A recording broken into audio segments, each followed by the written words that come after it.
Today is our topic is bring on phrasal verbs. It is normally commonly used. So phrasal verb is a verb with preposition or adverb which creates a different meaning from the original verb. यानी phrasal verb के साथ, जैसे ये verb है, इसके साथ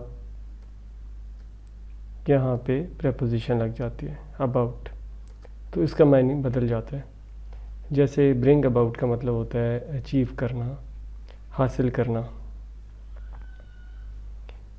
सो इसमें sentence है the government has brought about many changes, के गवर्नमेंट ने कुछ तब्दीलियाँ की हैं, हासिल किया है कुछ.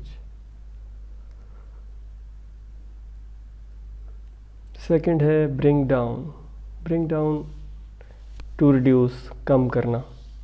Will the price of edible items will brought down, कि क्या खाने पीने की चीज़ों की कीमतें कम होंगी या नहीं.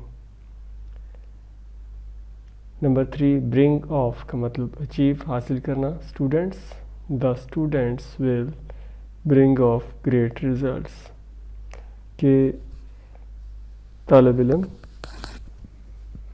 अच्छे नताइज, अच्छे रिज़ल्ट हासिल करेंगे.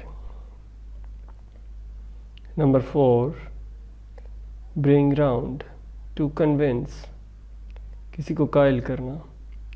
I will bring down my friend at that matter, उस मामले पर मैं अपने दोस्त को कायल कर लूँगा. Number 5 bring up to raise. After his death his uncle brought him up, कि वालिद की डेथ के बाद उसके चचा ने उसको परवान चढ़ाया, उसको बड़ा किया. सो वी विल सी कि कई जगह पर ब्रॉट इस्तेमाल हुआ है यहाँ पर, क्योंकि जब भी हैज़ हैव इस्तेमाल होगा उसके साथ वर्ब की थर्ड फॉर्म होगी. और इन द सेकंड सेंटेंस ये पैसिव वॉइस है. पैसिव वॉइस के will the price of edible items be brought down, कि क्या खाने पीने की चीज़ों की कीमत कम होगी. यहाँ पर बी आ गया, विल बी, तो ये पैसिव वॉइस को शो कर रहा है. ये भी थर्ड फॉर्म इस्तेमाल हुई है. तो यहाँ पे ब्रॉट, यहाँ पे सेकंड फॉर्म यूज़ हुई है क्योंकि ये पास्ट को ज़ाहिर कर रहे हैं. तो आई होप कि आपको ये समझ आ गई होगी. इसको लाइक करें और सब्सक्राइब करें.